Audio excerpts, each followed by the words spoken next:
Bumi ini terdiri dari daratan dan lautan yang membentang tak terkira.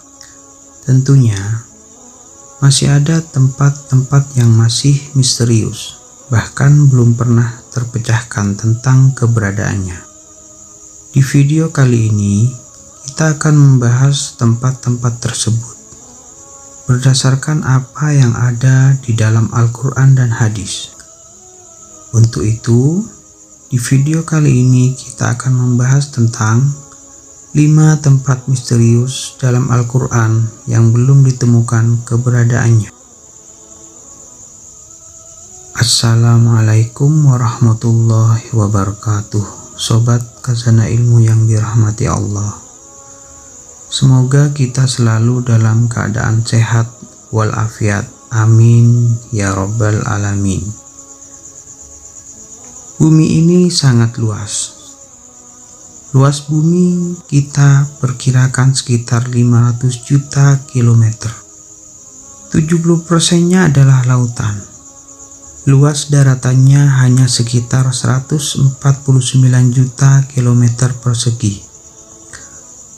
Menurut hasil penelitian, manusia telah 90% menjelajahi daratan, sedangkan lautan hanya sekitar 57,8% saja. Berarti masih ada tempat-tempat yang masih belum terjamah oleh manusia. Hal ini yang sangat menarik untuk dibahas. Apakah tempat-tempat yang belum terjamah tersebut merupakan salah satu dari tempat yang misterius yang ada di dalam Al-Quran dan hadis?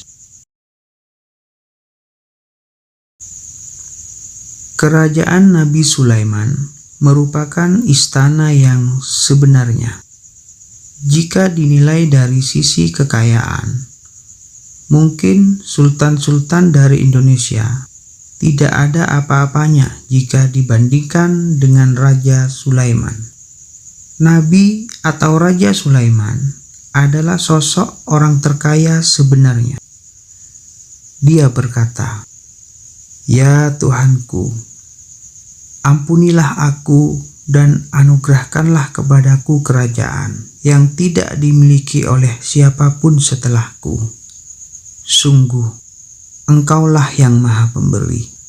Al-Quran Surat Al-Sad ayat ke-35. Dikatakan kepadanya, "Masuklah ke dalam istana." Maka tatkala dia melihat lantai istana itu, dikiranya kolam air yang besar, dan disingkapkannya kedua betisnya. Berkatalah Sulaiman, "Sesungguhnya ia adalah istana licin terbuat dari kaca." Berkatalah Balqis, "Ya Tuhanku, sesungguhnya aku telah berbuat zalim terhadap diriku, dan aku berserah diri bersama Sulaiman kepada Allah, Tuhan semesta alam." Al-Quran Surat An-Naml ayat ke-44. Saking luar biasanya bentuk dari istana ini, sampai-sampai ternukil di dalam Al-Quran. Menurut beberapa ahli sejarah, istana megah Sulaiman dibangun oleh manusia dan bangsa jin. Makanya, istana dari Nabi Sulaiman ini istimewa. Tidak bisa jika dibandingkan dengan bangunan-bangunan modern seperti sekarang ini. Istana Nabi Sulaiman disebut dengan Solomon Temple atau kuil Sulaiman. Hal ini sesuai dengan literatur bangsa Yahudi. Istana Nabi Sulaiman alaihissalam sekarang sudah tidak ada alias sudah runtuh. Yang tersisa hanyalah tembok sebelah barat dari bagian kuil. Bagi orang Yahudi, bangunan ini diberi nama kuil Wailing Wall atau tembok ratapan. Nah, selama pemerintahan Hizkia, perluasan tembok ini dilakukan sampai ke arah barat, yang sekarang kita kenal dengan nama kota lama Yerusalem.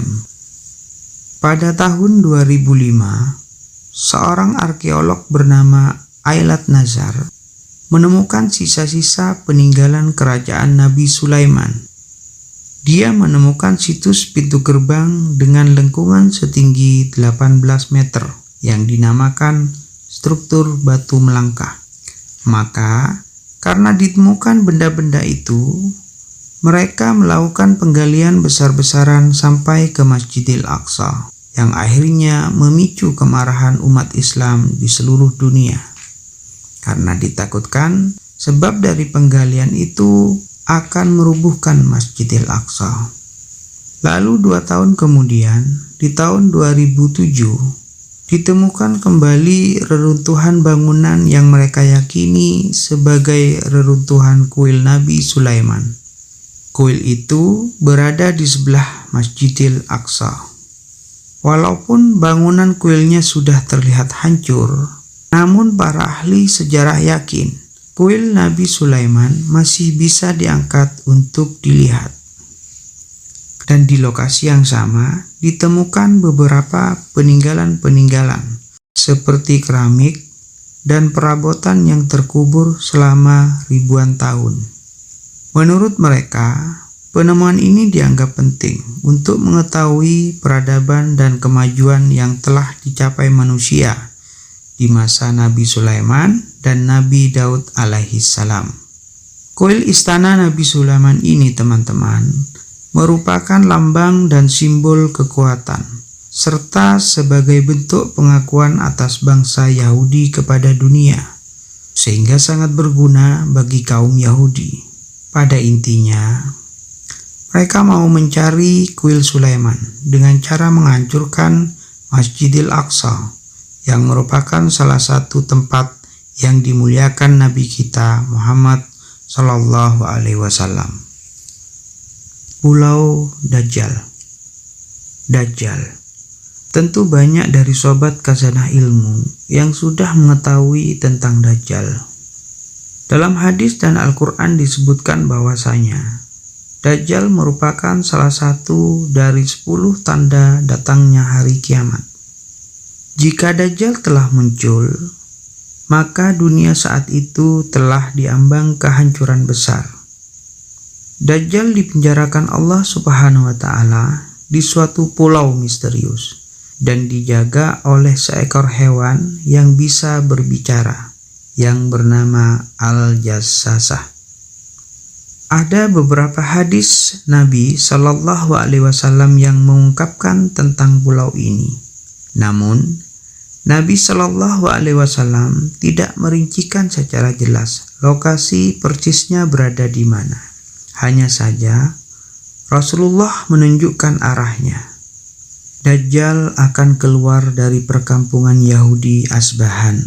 Bersamanya ada 70.000 orang Yahudi. Hadis yang diriwayatkan Anas radhiyallahu an.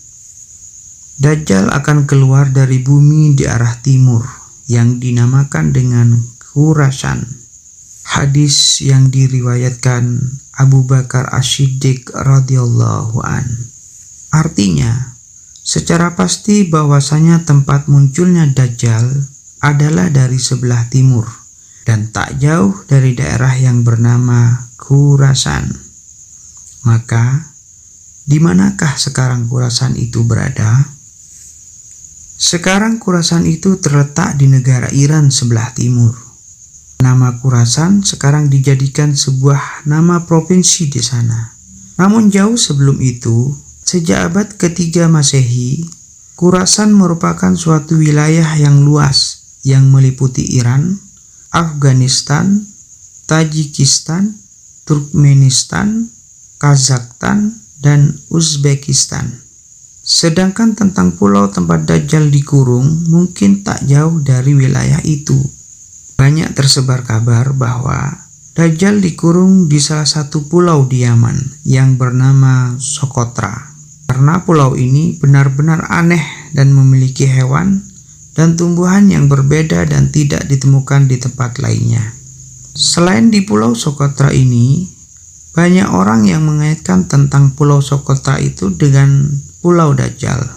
Namun, ada pula yang mengatakan Dajjal berada di segitiga Bermuda, dan ada beberapa pendapat lain yang menyebutkan tentang di mana Pulau Dajjal ini sebenarnya. Intinya adalah sebuah petunjuk bahwasanya tempat Dajjal dipenjara adalah di sebuah pulau, dan satu-satunya orang yang pernah ke pulau itu dan bertemu Dajjal adalah Tamim Ad-Dari yang hidup sezaman dengan Nabi Muhammad Sallallahu Alaihi Wasallam.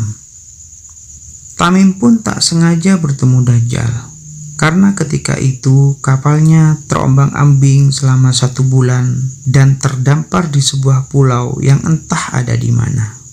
Logikanya teman-teman, kejadian Tamim ini tidak pernah terulang lagi, dan bahkan sampai saat ini bisa disimpulkan bahwasanya pulau tempat di mana Dajjal dipenjara memiliki lokasi yang tidak biasa, atau bisa juga disebut dia bukan berada di dimensi manusia sehingga tidak bisa ditemukan. Tembok besi Zulkarnain. Sobat Khazanah Ilmu yang dimuliakan Allah, kisah tentang tembok besi Zulkarnain ini terdapat di dalam Al-Quran surat Al-Kahfi dan beberapa hadis sahih lainnya. Singkatnya, tembok besi yang dibuat oleh Raja Zulkarnain ini berfungsi untuk mengurung 2 kabilah perusak, yaitu Ya'jud dan Ma'jud. Tembok ini akan runtuh ketika dunia diambang kiamat, dan kaum yang ada di dalamnya akan melakukan pengerusakan di seluruh dunia. Jumlah kaum ini sangat banyak. Diriwayatkan kalau ada 1 manusia, berarti jumlah Ya'jud dan Ma'judnya ada 999. Berdasarkan survei yang dilakukan pada tahun 2021, penduduk bumi ada 7.888 miliar.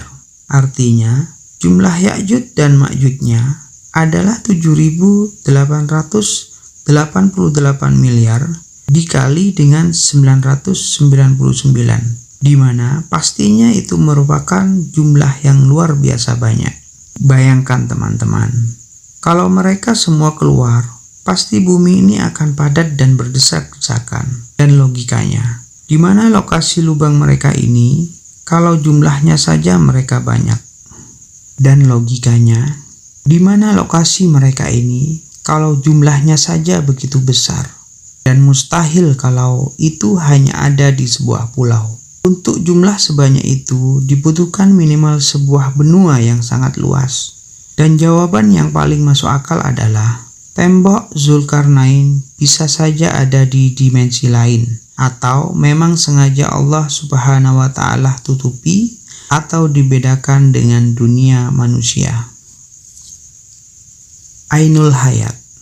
Teman-temanku, sobat Khazanah Ilmu yang dimuliakan Allah, Ainul Hayat merupakan sebuah telaga atau sebuah tempat yang memiliki mata air yang jika diminum, maka orang tersebut tidak akan mati sampai hari kiamat, kecuali dia memohon kepada Allah Subhanahu wa Ta'ala untuk dimatikan. Kisah tentang tempat Ainul Hayat ini berhubungan erat dengan 2 tokoh besar, yaitu Raja Zulkarnain dan penasihatnya, yaitu Nabiullah Khidir alaihissalam. Ada sebuah riwayat dari As-Salabi dari Imam Ali.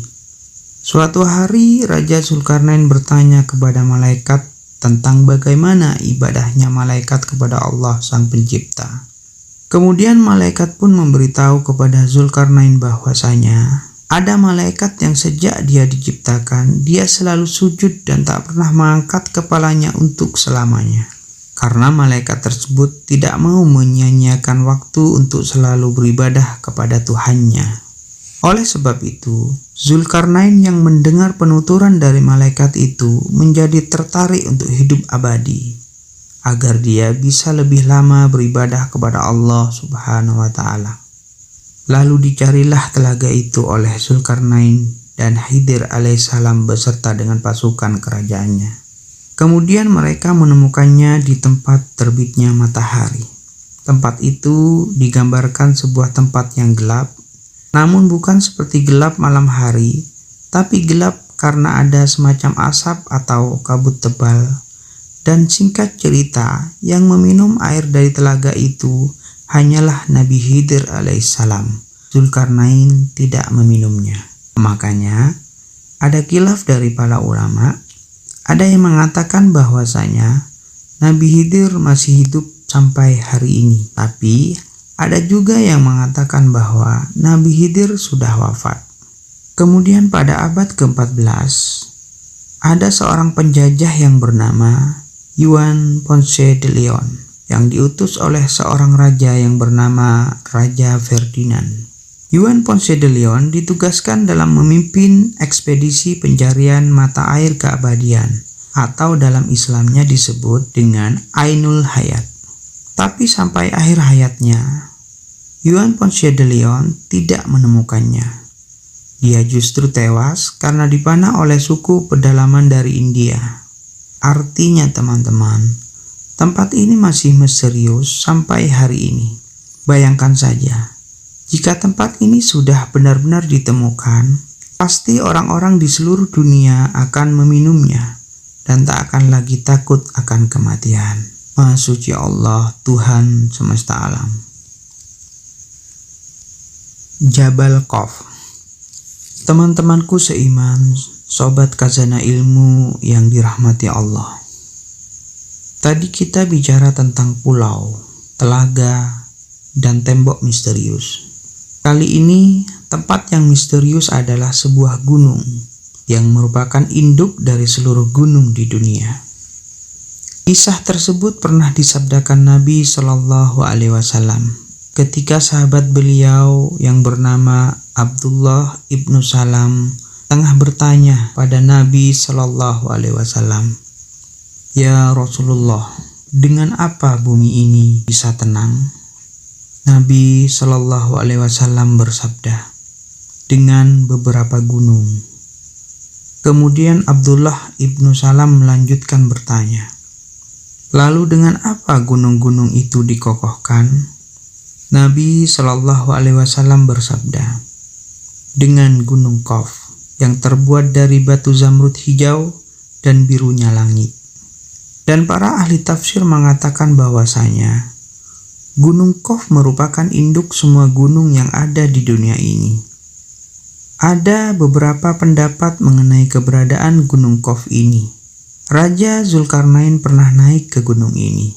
Mengenai letaknya, ada di antara Yordania dan Arab Saudi. Namun ada juga pendapat lain mengatakan letaknya ada di daerah Yaman. Selain itu, ada yang menyebut Gunung Qaf berada di suatu daerah sebelum Persia dekat tembok Ya'juj dan Ma'juj. Gunung Qaf itu dihuni oleh para rijalul gaib dari wali Allah yang berjumlah 70 orang karena menjauhkan diri dari duniawi. Di sisi lain, ada pula yang mengatakan bahwa di dekat gunung gaib ini ada sebuah pulau yang bernama Al-Hadar, yaitu tempat bertemunya arus sungai dan laut. Pulau itu dihuni oleh sosok hamba Allah yang soleh yang dikenal sebagai Nabi Khidir alaihissalam. Mengenai lokasi persisnya ada di mana, hingga kini masih menjadi misteri yang belum terpecahkan atau tidak akan terpecahkan hingga hari kiamat. Maha suci Allah, Tuhan semesta alam. Wallahu a'lam bishawab. Jadi itulah kisah tentang 5 tempat misterius dalam Al-Quran yang belum ditemukan. Semoga kisah ini bermanfaat. Kurang lebihnya mohon dimaafkan. Khilaf, keliru itu datangnya dari saya pribadi sebagai manusia biasa. Sampai ketemu di hari-hari seru yang penuh makna selanjutnya. Saya akhiri. Wassalamualaikum warahmatullahi wabarakatuh.